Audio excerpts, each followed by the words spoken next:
संस्कारों के निर्माण में जितना भाषा का महत्व होता है उससे कम अंकों का नहीं होता। अंक से लोग खेलते हैं, अंकों से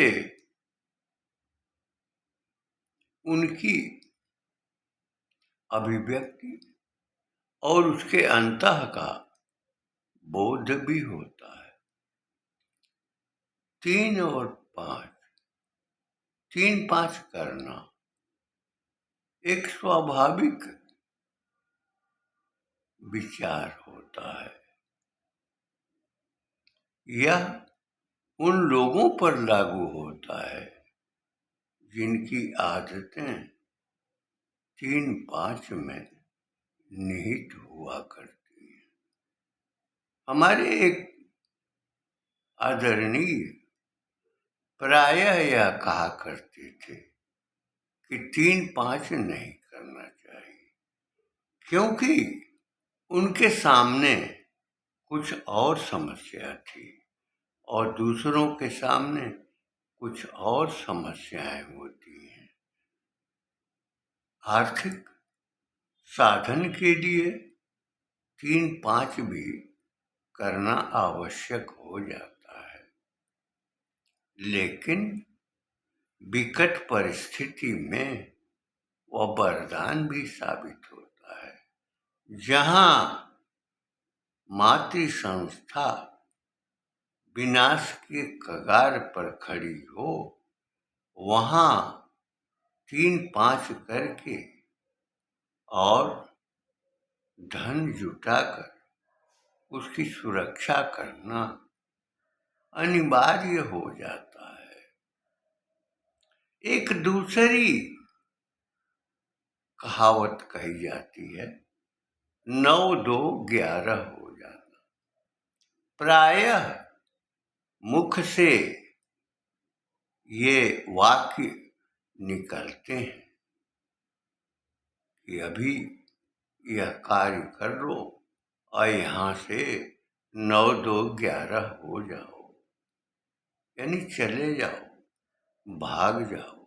9-2-11 होता है। एक तीसरी अंक की विशिष्ट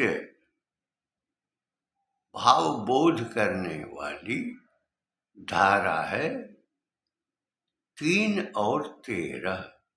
लोग कहते हैं कि न मैं 3 में हूँ न मैं 13 में हूँ। अगर 2-3 आदमी वार्ता कर रहे हों और कोई किसी से कह दे कि आप बैठ जाइए, तो वह यही कहेगा कि न मैं 3 में हूँ न 13 में हूँ, हमारी जगह कहाँ है। किंतु लोगों को यह नहीं मालूम है।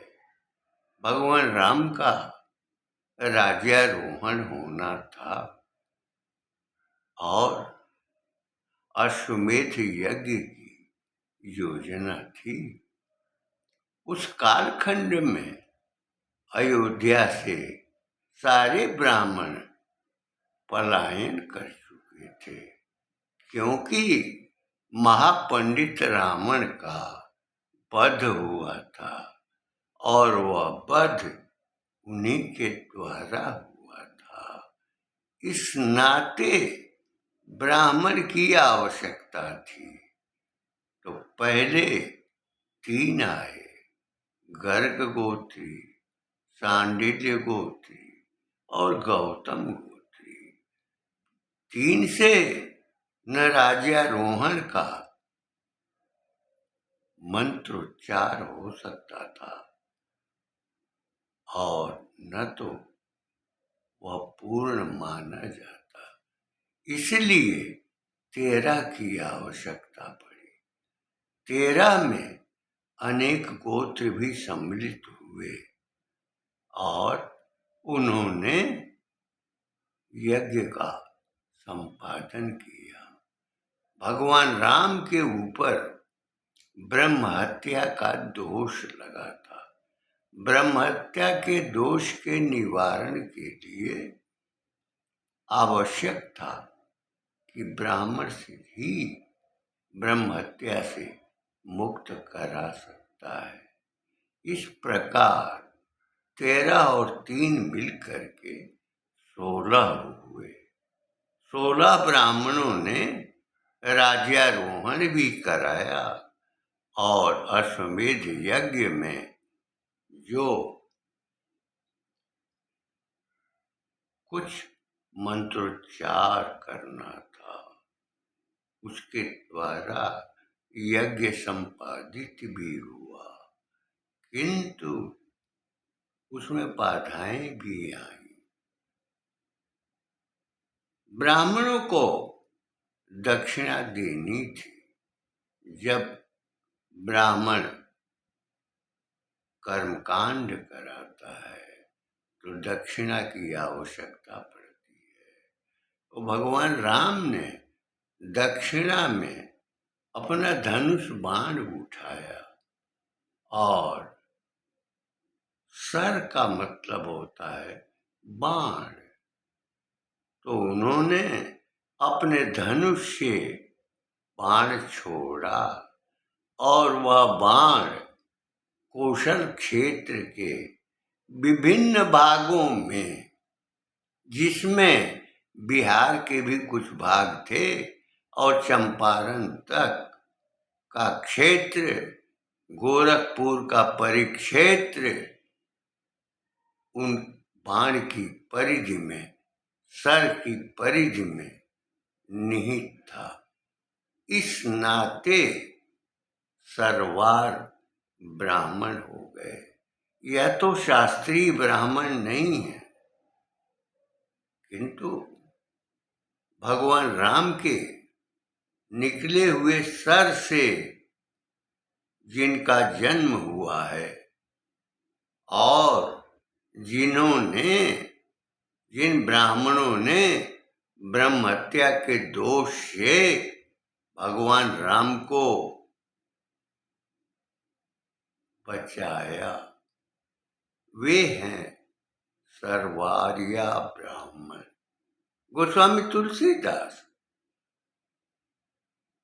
सर्वारी ब्राह्मण थे, जिन्होंने रामचरितमानस की रचना की थी। उस समय भगवान राम ने दक्षिणा देते हुए यही कहा था कि इस क्षेत्र में निवास करने वाले ब्राह्मणों में कभी धन की कमी नहीं होगी, उनका यश कहीं कम नहीं होगा, सर्वत्र फैलेगा और संपदा भी उनके पास रहेगी। विद्या बुद्धि बल में वे हमेशा अग्रणी रहेंगे। यह अंकों का गणित है जो सामाजिक जीवन का संकेत और संदेश देता है। इस नाते जो सर्वारी ब्राह्मण हैं, वे ब्राह्मण उन क्षेत्रों से अन्य क्षेत्रों में भी फैले, विकसित हुए और उन्होंने अपने ज्ञान, अपने पराक्रम, अपने तप, अपने त्याग, अपनी तपस्या से उन्होंने संपूर्ण राष्ट्र को ही प्रभावित किया, क्योंकि उनकी उत्पत्ति भगवान राम के दक्षिणा के द्वारा हुई थी, और उन ब्राह्मणों ने भगवान राम को भी ब्रह्महत्या के दोष से शाप मुक्त किया था। इसीलिए समाज में यह कहा जाता है कि मैं न तो 3 में हूँ न 13 में हूँ, तो मैं यहाँ क्यों बैठूं। तो 3 और 13 की कहानी से आप परिचित हो गए होंगे। तो जो 3 और 13 वाले ब्राह्मण हैं वह सर्वार ब्राह्मण हैं। आगे चल करके सरयुपारी ब्राह्मण उन्होंने नाम दे दिया और वह आज भी संचरित है। एक दूसरी अंकों की गणित प्रसिद्ध सांसद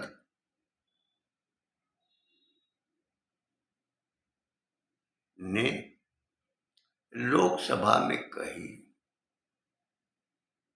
उन्होंने कहा कि जवाहरलाल नेहरू जी 24-27 की संख्या के प्रधानमंत्री थे और श्रीमती इंदिरा गांधी भी 24-27 की प्रधानमंत्री थी।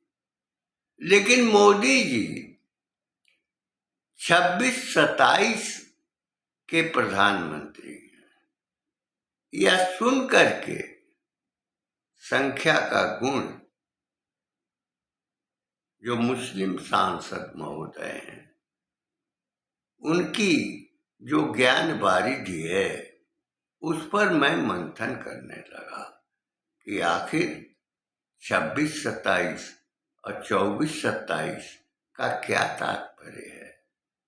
उन्होंने राहुल के संबंध में यह विचार करते हुए कहा था कि राजीव गांधी भी 24-27 वाले हैं। तो ये 24 और 27 क्या होता है, 26 और 27 क्या होता है?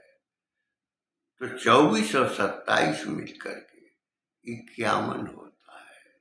प्रायः लोग कहते हैं 19 और 20, जो थोड़ा कम ज्ञानमान होता है उसको कहा जाता है कि यह 19 है, 20 नहीं है। और किसी के लिए यह कहा जाता है कि यह 20 है, 21 नहीं है। तो 21 होना और फिर 20 होना, 19 होना और 20 होना, दोनों में फर्क है।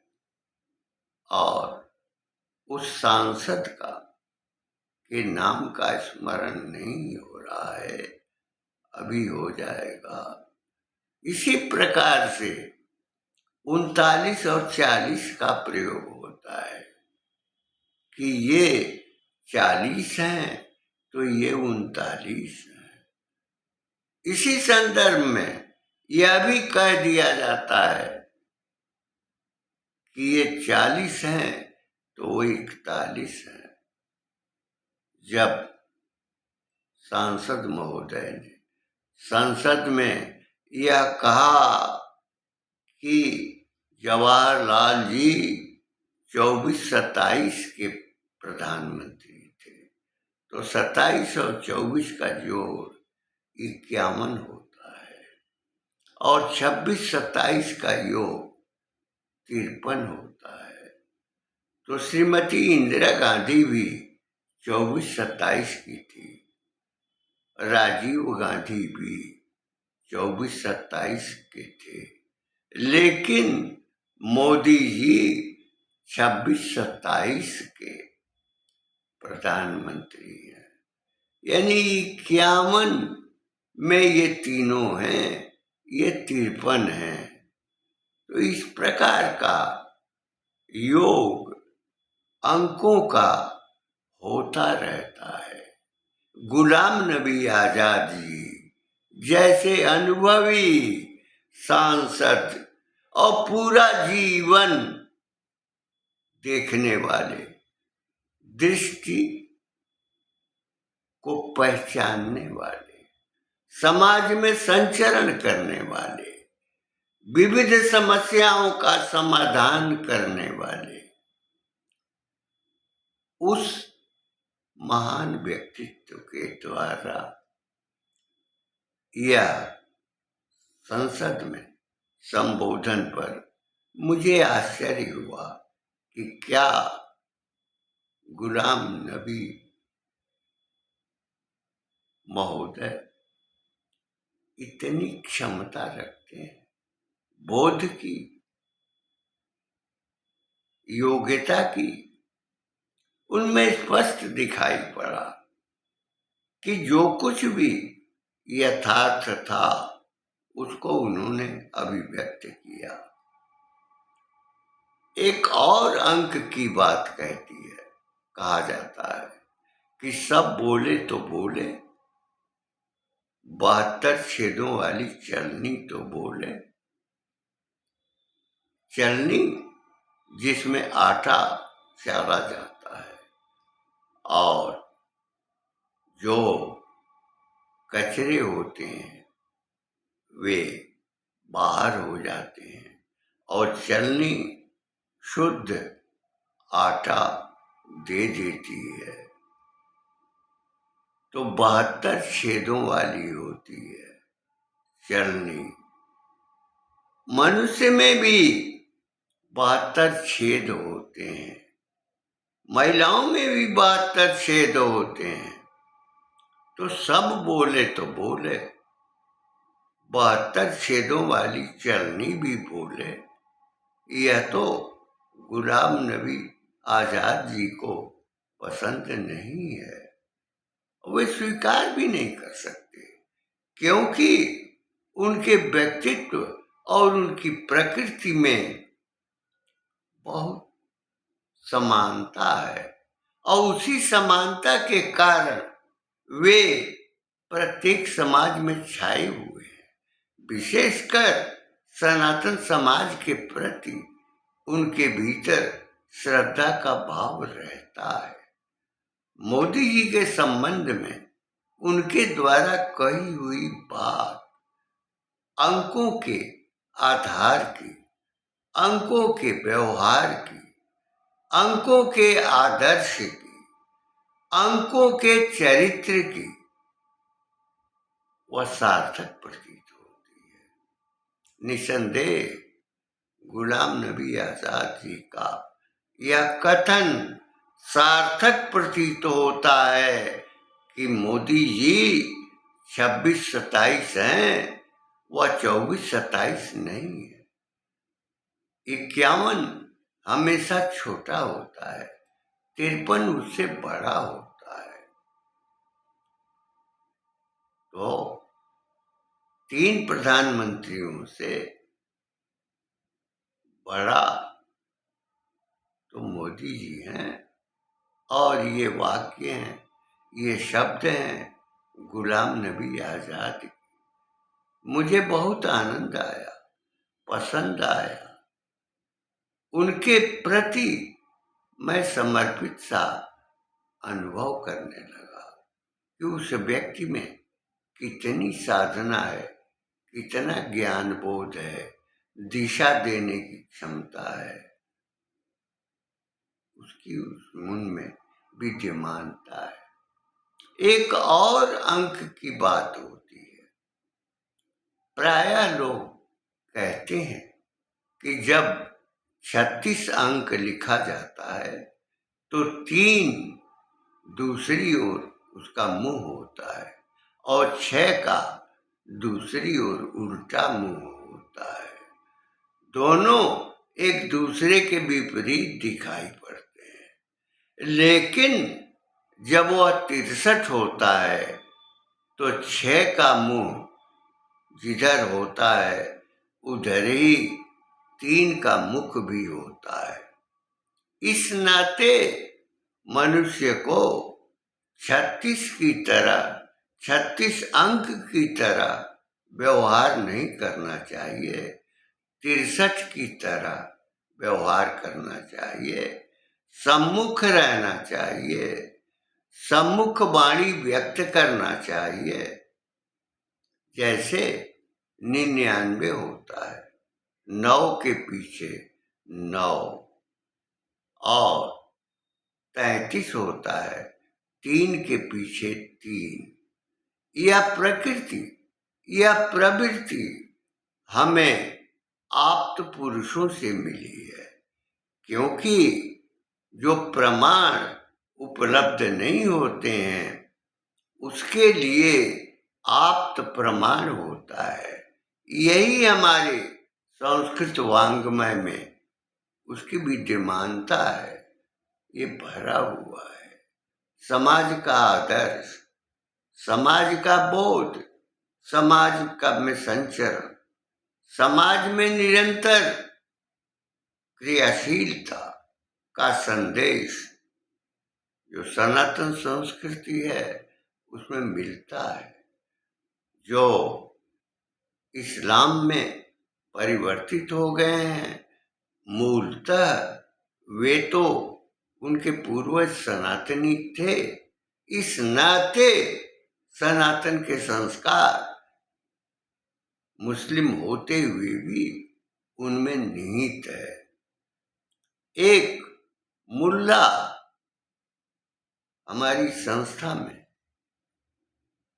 वह श्रम करता है, परिश्रम करता है। उसके बड़े भाई मुल्ला हैं, वे बहुत धन कमाते हैं, लेकिन उनके यहाँ समस्याएं ज्यादा रहती हैं। उसी ने यह बात कही कि हमारे बड़े भाई हैं, हमारे बड़े पिता के पुत्र हैं, वे बहुत चतुराई से बहुत धन कमाते हैं, लेकिन उनको सुख नहीं मिलता है और मैं उनको पसंद नहीं करता हूँ। ऐसे ही मुल्ला को माननीय उच्च न्यायालय के जज माननीय यादव जी ने कठमुल्ला शब्द कह दिया था। तो कठमुल्ला वे ही हैं जो इस प्रकार का आचरण करते हैं, लेकिन मुल्ला वह है जो सचमुच में समाज को आशीष देता है और समाज को प्रेरित करता है। बाकी तो कठमुल्ला होते हैं, उस पर बहुत विवाद चला है। तो अंकों के संबंध में जो जीवन का प्रवाह होता है, हमने उसको व्यक्त किया। यह हमारा अपना नहीं है, यह तो मुझे समाज से ही मिला है। जो गणित का बोध रखते हैं, अंकों का ज्ञान रखते हैं, अंकों के महत्व को समझते हैं और समाज के लिए, संस्कार के लिए उसकी उपयोगिता को मानते हैं, स्वीकार करते हैं। इन शब्दों के साथ अपनी वाणी को विराम देते हुए मैं यह कहना चाहूँगा, जितने भी मुहावरे हैं, जितनी भी जनश्रुतियाँ हैं, वो हमारे जीवन को संवारती हैं।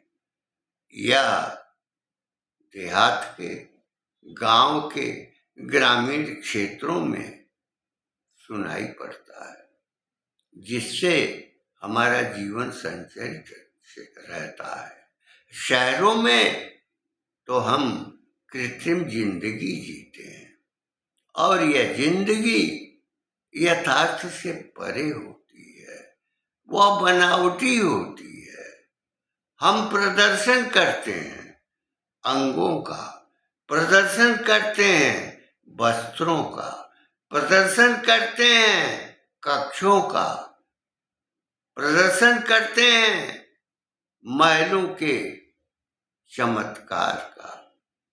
और यह प्रदर्शन न तो उस व्यक्ति के लिए सार्थक होता है, बल्कि उसकी पीढ़ी को भी सार्थक नहीं होता, वह भी निरर्थक बनता रहता है। हमने जो कुछ भी कहा, आप उसको अन्यथा नहीं लेंगे।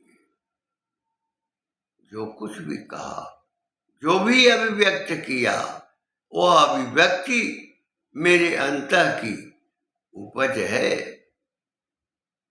माननीय गुलाम नबी आजाद अनुभवी व्यक्तित्व हैं, सांसद विभिन्न कालों में रह चुके हैं। उनका उद्बोधन मुझे बहुत ही पसंद आया और मैं उनके व्यक्तित्व को नमन भी कर